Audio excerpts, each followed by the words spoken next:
Now that we've talked about the different kinds of fake news, let's talk about making sure, how do we make sure we have that right information? I'm going to remind you guys of something real quick with this picture. This is a picture of an iceberg. They use it for all kinds, the pictures like this are used for all kinds of things, but what I'm going to use it for is to show you. The top is what the news actually reports to us. This is the stuff that's given. This is the stuff on the internet. Even though the internet is overwhelming and it has so much information on it, keep in mind that a lot of times the stuff that they tell us is only the top.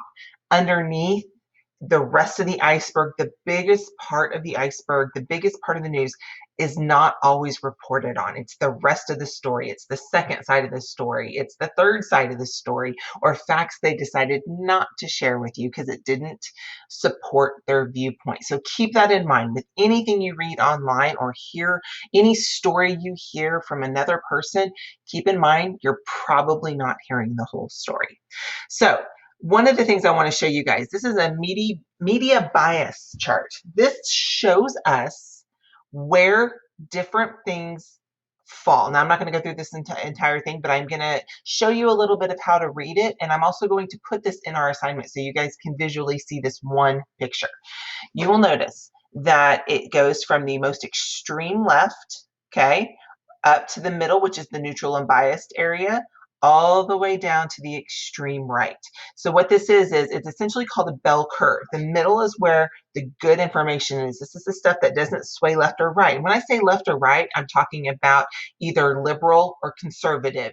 If you want to say Democrat or Republican, that's fine too. But it just kind of, it shows you that some places, these stations over in these two areas are going to share with you information that supports the more liberal side of the news. Over here on the right, these will show you that they will actually have more of the conservative and Republican views. Now, I am gonna point out just a few quick things for you. First off, you'll notice that Fox News is right here, but if you go up a little bit more, you might see it again. It might be overshadowed. There it is right there. And if you go over here to CNN, you will see CNN right here. But then if you scroll down, you'll see it also right here, further on down the left. What that is that is actually the news station versus the online station.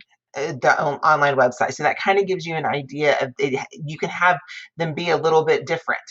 Here in the middle, this is the area, especially if we're doing a controversial topic, this is the area you want to get your bulk of information from. You'll notice that AP, that's Associated Press, and the Reuters are right there.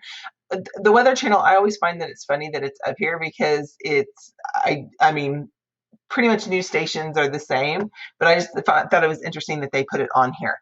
You'll notice that the NPR is up here. You'll notice that New York Times. All this is showing you is that up here is the most reliable news. As you start scrolling down, it's not that it's going to be bad news, but you're going to get opinions in it. You're gonna feel the one-sidedness of it, whether you go left or right. And it's one of those things to keep in mind. I will be honest with you. One of the things I definitely do is if I'm going to read articles on Fox News, I'm going to come over here and read the same topics on CNN because somewhere in the middle is the true story. Somewhere in the middle is all the facts. And so by reading both, I'm getting a bigger picture story versus just reading one-sided.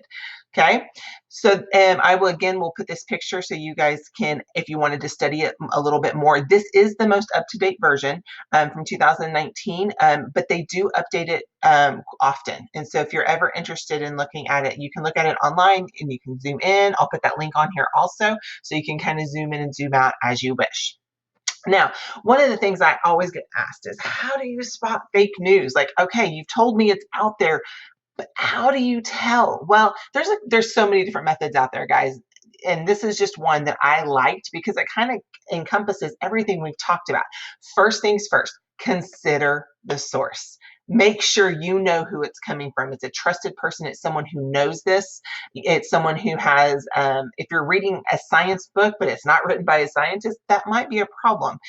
They're not going to have the facts that maybe a true scientist will. Read beyond. The headlines are meant to get you to click on it, to get you up in arms. Read past the headline, read the story, hear the whole story before you make a decision. Check the author, just like consider the source. Consider the source is more focusing on the company that's producing it. Check the author is the person who's writing it, just like that whole scientist situation that I talked about.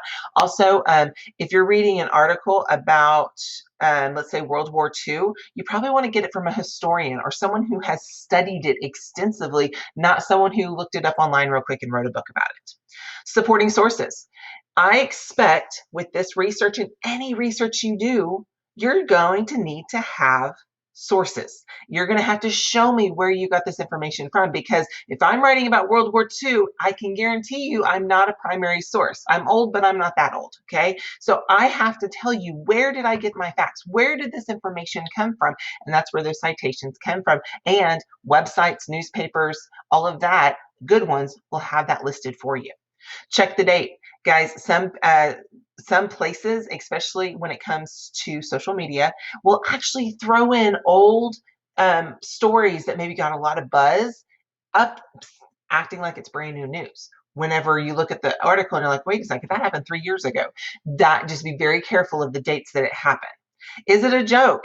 If it is too outlandish, I can guarantee you it probably is. If this story is too unbelievable to even fathom, there's a chance it's not. Trust your gut. Trust your instincts on that one. Check your biases, guys. This is what we talked about. Are you swaying one way or the other? Before you even go into this, are you heavily on one person's side? Because that's going to affect what you read. Okay, and ask the experts, guys. If you have a question about is this real or not real, ask a librarian, consult a fact-checking website, ask your teacher, ask your parents, ask someone to help you kind of look through it. Now, the video that's beside this is something that I will also add to the assignment so you guys can see it. It's just a little fact-checking thing, just kind of the same thing that we've already talked about. Now, you get to judge. Now you get to play a game, and the link is going to be in the assignment on Canvas. But this right here is a game that was created by another company that it actually has you study the different articles. It'll throw up an article, and a lot of times you just need to look at the source, but it gets harder. It's like a level thing. It's going to get harder as it go on. So what you're going to do now is you're going to go to that, and you're going to try to practice reading and studying and analyzing these articles. Now, guys, they're not super long articles. Sometimes you might have to read them, but I challenge you to see how good you are at spotting the fake news.